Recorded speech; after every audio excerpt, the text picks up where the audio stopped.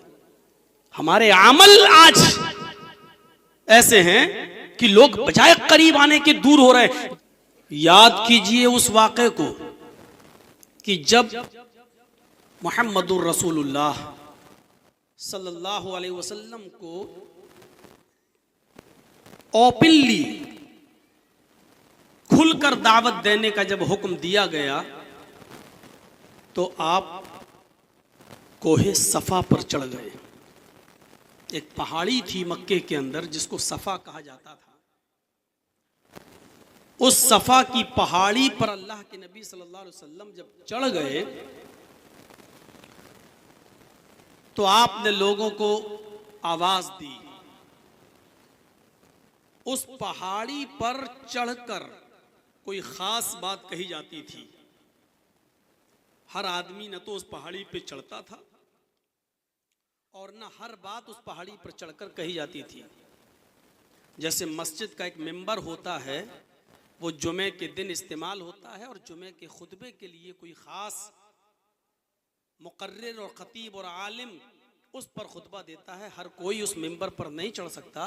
ऐसे ही उस मक्के की उस पहाड़ी पर हर कोई नहीं चढ़ता था, और जब कोई चढ़ता था तो इसका माना, इसका मतलब ये होता था कि आज कोई बहुत ही ज्यादा इंपॉर्टेंट बात, बहुत ही ज्यादा कोई खास बात कही जाएगी।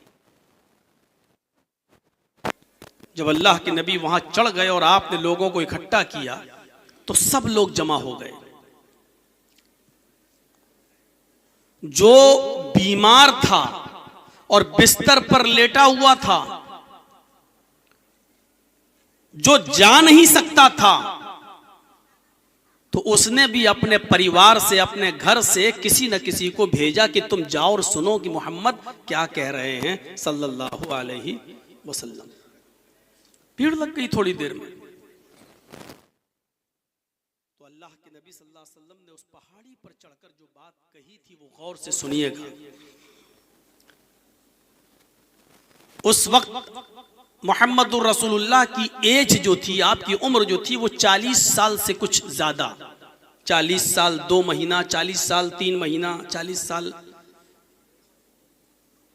बल्कि 3 साल तक तो दावत व तबलीग छिप छिप कर की गई। ज़ैद इब्ने अरकम के घर में लोग जमा होते थे छुप छुप कर, और 3 साल के बाद जब खुल्लम खुल्ला ओपनली जब दावत का हुक्म दिया तो इसका मतलब यह है कि 40 साल के बाद तो आपको नबुवत मिली, और 3 साल आपने जो दावत की छुप कर, उसके बाद ओपनली दावत का और तबलीग का हुक्म दिया गया, तो 40 और 3 43, 43 साल की उम्र आपकी हो चुकी थी। उसके बाद जब लोग जमा हुए तो आपने जो सबसे पहले दावत दी लोगों के सामने, वो क्या दावत थी, और उस दावत का पर एक्शन लिया गया, और उस एक्शन का कोई रिएक्शन जनाब मोहम्मद रसूलुल्लाह ने अपनी तरफ से पेश नहीं किया, वरना हालात खराब हो जाते। लोगों, अगर मैं तुमसे ये कहूं, एक एक चीज को सुनिएगा। लोगों, अगर मैं तुमसे ये कहूं, इस पहाड़ी के पीछे जिसके ऊपर मैं चढ़ा हुआ हूं, एक बहुत ही खतरनाक लश्कर, एक बहुत ही डेंजर गिरोह छिपा हुआ है जो तुम्हारा दुश्मन है। आधी रात गुजर जाने के बाद वो तुम पर, तुम्हारी बस्तियों पर, तुम्हारी बीवी बच्चों पर हमला कर देगा, तो तुम मेरी इस बात को मानोगे या नहीं मानोगे? ये कोई दावत नहीं थी, न कलमे की दावत, न नमाज की दावत, न रोजे की दावत, न हज की दावत, न ज़कात की दावत, कोई अभी हुक्म नहीं दे रहे हैं। अभी यह भी नहीं मालूम उन लोगों को कि मोहम्मद रसूल बना दिए गए हैं। बस आपने पूछा, क्वेश्चन किया, ये बताओ अगर मैं ये कहूं कि इस पहाड़ी के पीछे एक लश्कर छिपा है जो मुझे दिख रहा है, क्योंकि मैं ऊंची जगह पर खड़ा हूं, मैं बुलंदी पर हूं, मुझे दिखाई दे रहा, तुम्हें नहीं। हालांकि लश्कर है नहीं, यह भी आपने कहा। हालांकि लश्कर है नहीं, मैं ये भी कह रहा हूं, है नहीं, कोई नहीं छिपा है। लेकिन अगर मैं ये कहूं कि इस पहाड़ी के पीछे लश्कर छिपा है, तो तुम मेरी इस बात को मानोगे या नहीं मानोगे? अगर मैं ये कहूं कि आधी रात के बाद वो लश्कर तुम पर आक्रमण कर देगा, अटैक कर देगा, तुम पर हमला कर देगा, तो तुम मेरी इस बात को मानोगे या नहीं मानोगे? तो जो लोग पहाड़ी के नीचे जमा थे, उन्होंने जो जवाब दिया, वो जवाब क्या था? आए मोहम्मद इब्ने अब्दुल्लाह, आए अब्दुल मुत्तलिब के पोते, आए अब्दुल्लाह के लख्ते जिगर, आए अब्दुल्लाह के बेटे मोहम्मद, हम आपकी बात बसरो चश्म, हम उसको फौरन कबूल कर लेंगे, फौरन मान लेंगे, एक्सेप्ट कर लेंगे, यकीन कर लेंगे। हम उसको सर और आंखों पर रख लेंगे, आपकी बात को फौरन, आपकी बात को हम तस्लीम कर देंगे, सरे तस्लीम खम कर देंगे और मान लेंगे कि इसके पीछे एक लश्कर छिपा हुआ है। आपने पूछा क्यों?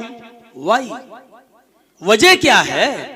जबकि मैं ये कह रहा हूं कि इस पहाड़ी के पीछे कोई लश्कर नहीं छिपा है, लेकिन अगर मैं कहूं छिपा है तो मेरी बात को मानोगे या नहीं मानोगे? दिल में उतारने का अंदाज देखिए आप, बात को दिल में जमाने की खूबी देखिए। कोई लश्कर है नहीं, लेकिन अगर मैं ये कहूं कि एक लश्कर छिपा है, तो मेरी इस बात को मानोगे या नहीं मानोगे? फौरन मान लेंगे। छिपा नहीं है, लेकिन आप कह रहे हैं तो मान लेंगे। वाई, क्यों? वजह, रीजन, सबब, कारण क्या है? कालू मा जर्रबना इल्ला सिद्का, इसलिए कि आपकी अब तक की 43 ईयर्स, 40 और 43 साल की जिंदगी हमारे बीच में रही है। आप हमारे सामने उठे हैं, बैठे हैं, खाए हैं, पिए हैं, चले हैं, रहे हैं। हमने इस 43 साल की 43 ईयर्स की आपकी पूरी जिंदगी में हमने आपको कभी झूठ बोलते हुए नहीं देखा, हमने कभी आपको अमानतों में खयानत करते हुए नहीं देखा, हमने आपको कभी लहू लइब में, खेल कूद में नहीं देखा, हमने आपको कभी धोखा देते हुए नहीं देखा, हमने कभी आपको किसी को परेशान करते हुए नहीं देखा। एक आलिम के लिए, एक मुकर्रिर के लिए, एक खतीब के लिए, मस्जिद में बोलने वाला और जुमे का खुतबा देने वाले के लिए जरूरी है कि वो लोगों के सामने दीन की दावत देने से पहले अपना एक रिकॉर्ड, अपना एक किरदार, अपना एक कैरियर, अपना एक पास्ट, पहले की जिंदगी लोगों के सामने साफ सुथरी पेश करे, तब लोग उसकी बात को मानेंगे। अगर उसका करैक्टर बैड रहा, उसका अखलाक बुरा रहा, उसका किरदार बुरा रहा, फिर वो दावत देता है, तो लोग उसके बैड किरदार की वजह से उसकी बात को तस्लीम नहीं करेंगे। मोहम्मद रसूलुल्लाह ने अभी नमाज की बात नहीं बोली, अभी कलमे की बात नहीं बोली, अभी अपने आप को रसूल भी नहीं कहा, अभी नबी अकरम ने कुछ नहीं कहा, सिर्फ अपने बारे में बताया। बताओ, अगर मैं ये कहूं कि इस वादी के पीछे, इस पहाड़ी के नीचे एक लश्कर छिपा है, मेरी इस बात का इकरार करोगे या नहीं करोगे? कहा करेंगे। क्यों? आलो मा जर्रबना इल्ला सिद्का, वजह है करने की, हमने आज तक आपको झूठ बोलते हुए नहीं सुना, तो आज कैसे आप झूठ बोल सकते हैं? तो सुनो, अब देखिए, तो सुनो, जब मैंने बंदों के मामले में कभी झूठ नहीं बोला, इंसानों के मामले में झूठ नहीं बोला, मानव के विषय में, मानवता के विषय में, इंसानियत के सब्जेक्ट में जब मैंने झूठ नहीं बोला, तो अल्लाह ताला के ताल्लुक से मैं झूठ कैसे बोल सकता हूं? लोगों सुनो, अल्लाह ने मुझे रसूल बनाकर भेजा है, लोगों में अल्लाह का पैगंबर हूं। 40 साल की उम्र में गारे हिरा पहाड़ी की एक गार के अंदर मेरे ऊपर कुरान की आयतें नाजिल हुई हैं। अल्लाह ने मुझे अपना रसूल बनाया है। इक़रा बिस्मि रब्बिकल्लज़ी खलक़, खलक़ल इंसान मिन अलक़, इक़रा व रब्बुकल अकरमुल्लज़ी अल्लम बिल कलम, अल्लमल इंसान मा लम यअलम। ये कुरान की आयतें मेरे ऊपर नाजिल होकर मोहर, नबूवत की मोहर मेरे ऊपर लग चुकी है। लोगों, अपने आप को अल्लाह के अज़ाब से बचाओ। लोगों, एक अल्लाह की इबादत करो और उस अल्लाह के अलावा किसी को अपना माबूद मत बनाओ। वही तुम्हारा हाजत रवा है, वही तुम्हारा मुश्किल कुशा है। क़ूलू ला इलाहा इल्लल्लाह तुफ्लिहू। आए मक्के की पहाड़ियों के नीचे जमा होने वालों, ला इलाहा इल्लल्लाह कह दो, कामयाब हो जाओगे। तुम लिकुल अरब वल अजम, अरब के भी मालिक बन जाओगे और अजम के भी मालिक बन जाओगे। अल्लाह तुम्हें पूरी दुनिया को एक मुल्क बनाकर तुम्हारे कदमों में डाल देगा। सिर्फ ला इलाहा इल्लल्लाह कह दो, एक अल्लाह की इबादत करने वाले बन जाओ। अब आपने जब ये दावत दी, तो अब कोई ये नहीं कह रहा है कि अरे मोहम्मद तुम झूठ बोलते हो। वो जबान ही नहीं उन पहाड़ी के नीचे रहने वालों के पास जो ये कह सके कि मोहम्मद इतना बड़ा झूठ, अल्लाह का रसूल, अल्लाह का नबी होने का दावा कर रहे हो। झूठा कहने का हक नहीं है, न कह पा रहे हैं। क्यों नहीं कह पा रहे हैं? क्योंकि अभी तो कहा था कालू मा जर्रबना इल्ला सिद्का। 43 इयर्स में, 43 साल की जिंदगी में कभी झूठ बोलते हुए नहीं पा, अभी इकरार किया था, एक्सेप्ट किया था। अब ये कैसे कहते कि तुम झूठ बोल रहे हो? सब खामोश, एक दूसरे का मुंह देख रहे हैं। इसकी बात माने कि ना माने, ये कभी झूठ तो नहीं बोला। किसी के अंदर जब हिम्मत नहीं हुई कुछ कहने की, तो घर का आदमी आगे बढ़ा, सगा चचा आगे बढ़ा और आगे आगे बढ़ते हुए कहता है अलिहाजा जमातना या मोहम्मद तब्बन लक। अय मोहम्मद, क्या इसीलिए तूने जमा किया, हमको इकट्ठा किया? यही सुनाने के लिए, अपनी कहानी बताने के लिए, अपनी स्टोरी सुनाने के लिए तूने हमको यहाँ जमा किया? अलिहाजा जमातना, क्या इसीलिए यहाँ हमको एकत्रित किया, यहाँ तूने हमको जमा किया? तब्बन लका, अगर अपनी स्टोरी सुनाना तेरा मकसद है तो तू बर्बाद हो जा। तब्बन लक, आए मोहम्मद तू मिट जा। आए मोहम्मद तेरा नामो निशान खत्म हो जाए, तेरा नामो निशान मिट जाए। देखा कितना बड़ा एक्शन लिया अबू लहब ने। आए मोहम्मद तू मिट जा। तब्बन लका या मोहम्मद, आए मोहम्मद तू बर्बाद हो जा। इस एक्शन का अगर फौरन रिएक्ट होता और अल्लाह के नबी अगर गुस्से में आ जाते तो जानते हो हालात बिगड़ते। आप समझ रहे हैं ना कि मैं इस बात को क्यों कह रहा हूं? बहुत अच्छी तरीके से आप समझ रहे होंगे। आज मुसलमान बड़ा जज्बाती हो गया है। कहीं पर भी कोई एक्शन होता है, हम उसके जवाब में फौरन रिएक्ट करना शुरू कर देते हैं, और यही तो हमारा दुश्मन चाहता है। हम उनके हाथों में फौरन दोनों स्वीट्स, लड्डू उनके हाथ में दे देते हैं कि लो, वो जो चाहते हैं हम उनको उनके मकसद में कामयाब कर देते हैं। और फिर वो एक बात का बवंडर बन जाता है। इतनी बड़ी बात होती नहीं है जितना बना दिया जाता है। मोहम्मद रसूलुल्लाह सल्लल्लाहु अलैहि वसल्लम को जब ये कहा गया कि तब्बन लका या मोहम्मद, है मोहम्मद तू बर्बाद हो जा, आपकी आंखों में आंसू आ गए। आपने अपने चचा अबू लहब को यह भी नहीं कहा कि मुझे आपसे ये उम्मीद नहीं थी। बहुत से लोग ठीक है, अरे यार कम से कम मुझे आपसे ऐसी तवक्को नहीं थी, ऐसी उम्मीद नहीं थी। नहीं, आपने ये भी नहीं कहा। खामोशी के साथ पहाड़ी से उतरे, नीचे उतरने के बाद सीधे चल दिए। खामोशी ने यह बता दिया कि हर सवाल का जवाब देना जरूरी नहीं है। बहुत से सवालात ऐसे होते हैं कि जिनका जवाब खामोशी होता है। इसीलिए मसल मशहूर हो गई कि हाथी खामोशी के साथ चलता रहता है और कुत्ते भौंकते रहते हैं। 1000 कुत्तों के भौंकने पर भी हाथी की खामोशी मशहूर है।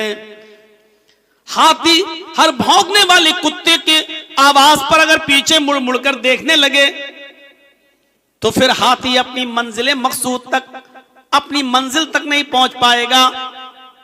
अगर अपनी मंजिल तक पहुंचना है तो खामोशी के साथ आगे बढ़ते रहिए। हर किसी के सवाल का जवाब देना, हर आंधी से टकरा जाना और हर हालात में हम एक्शन का रिएक्ट करने लगे और उसका जवाब देने लगे तो हम अपने मकसद के अंदर कामयाब हो जाएंगे। हम अपने मकसद के अंदर कामयाब हो जाएंगे।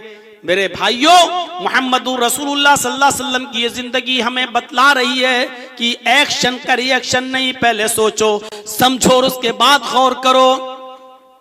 उसके बाद गौर करना चाहिए। आप अपने घर चले आए, जब आप अपने घर आ गए, अल्लाह के नबी तो खामोश रहे, नबी अकरम ने तो कोई जवाब नहीं दिया, लेकिन अल्लाह रब्बुल आलमीन ने अबू लहब की जबान से निकले हुए इन जुमलों को रिकॉर्ड कर लिया और उसके बाद मुहम्मदुर रसूलुल्लाह की तरफ से जो दिफा किया अल्लाह रब्बुल आलमीन ने, वो कयामत की सुबह तक रहेगा।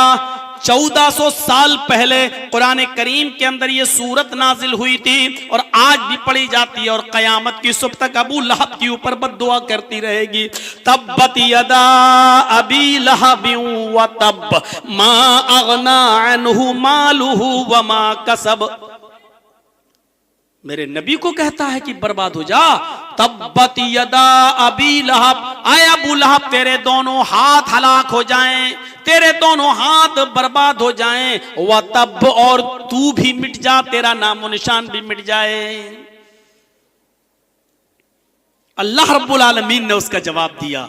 इससे यह भी पता चलता है कि सब्र के साथ अगर आप खामोश रह जाएं, आप दिफा ना करें, तो फिर अल्लाह रब्बुल आलमीन की तरफ से दिफा होता है। मेरे भाइयों, ये वाकया हमें बतला रहा है कि हमें बहुत ही होशियारी और दानाई और अक्लमंदी से काम लेने की जरूरत है।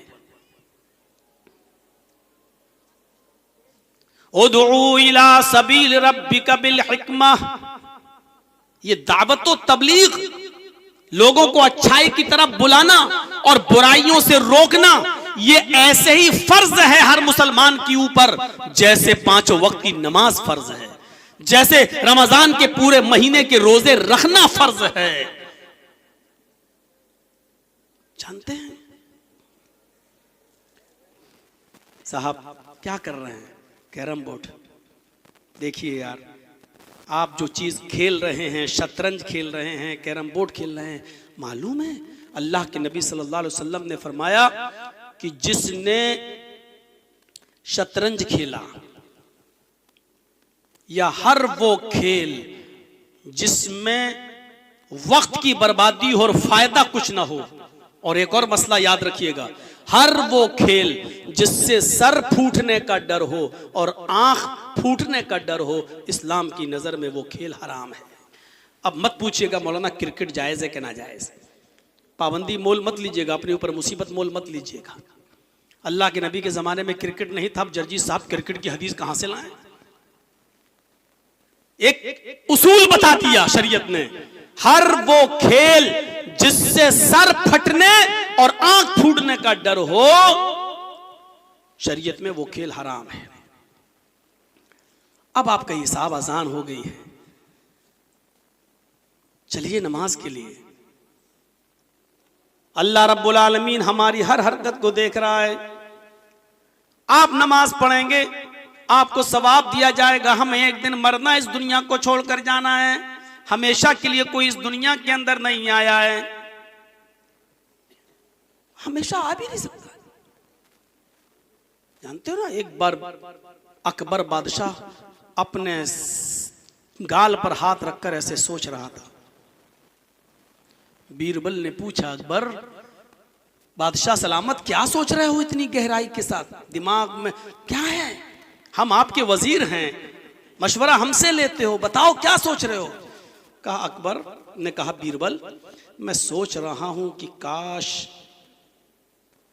ये सल्तनत, ये बादशाहत हमेशा के लिए अगर होती तो कितना अच्छा होता। यानी एक बार जो मुझे मिल गई, काश ये हमेशा के लिए होती। जो एक बार बादशाह बन जाता फिर वो कभी नहीं उतरता, उसकी पूरी जिंदगी के लिए बादशाहत होती तो कितना अच्छा होता। तो बीरबल ने उसकी सोच को एक ही झटके में ये कहकर खत्म कर दिया, अकबर बादशाह बात तो सही कह रहे हो, लेकिन अगर इस उसूल पर कायम हो जाए, अल्लाह रब्बुल आलमीन के इस उसूल, अगर अल्लाह ने ऐसा उसूल बना दिया होता तो आपकी बारी कैसे आती?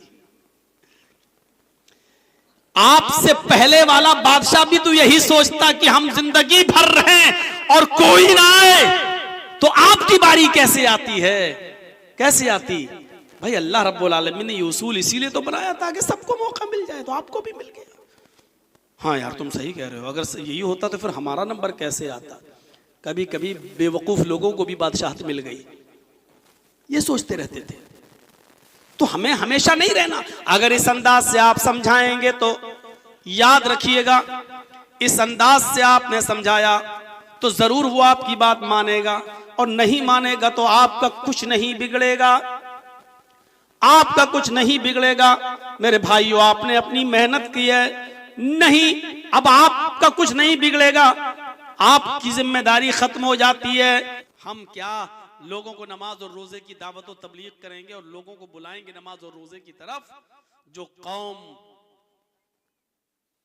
क्रिकेट खेलने में अपना दिन बर्बाद कर देती हो, जो कौम शतरंज खेलने में अपना दिन बर्बाद कर लेती हो, कार्ड्स खेलने में अपना वक्त बर्बाद कर लेती हो, कैरम बोर्ड खेलने में अपना दिल बर्बाद करती हो, उस कौम से तवक्को नहीं रखी जा सकती। व नऊज़ु बिल्लाहि मिन शुरूरि अनफुसिना व मिन सय्यिआति अमालिना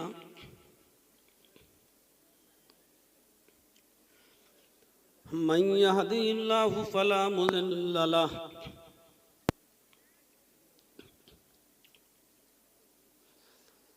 व मन युज़लिल्हु फला हादिय लहु। बहुत ही दूर अंदेशी, बहुत ही हिकमत और मसलहत से काम लेने का हमें हुक्म दिया है।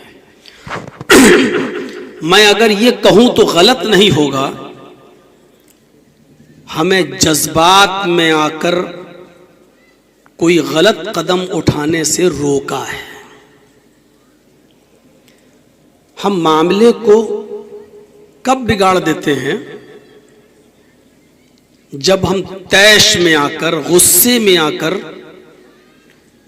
किसी एक्शन का जब हम रिएक्शन दे देते हैं तो बना हुआ काम हमारा बिगड़ जाता है। जिस वक्त एक्शन हो, वो एक्शन हमारे खिलाफ भी हो सकता है। आप फौरन उसको रिएक्ट ना करें, पहले उसके बारे में सोचें, समझें, गौर करें कि इसके जवाब में अगर हम ये करेंगे तो उस पर हमारा अंजाम क्या होगा। अगर हम सोचकर समझकर फिर कोई कदम उठाएं तो फिर हमें पछताना नहीं पड़ेगा।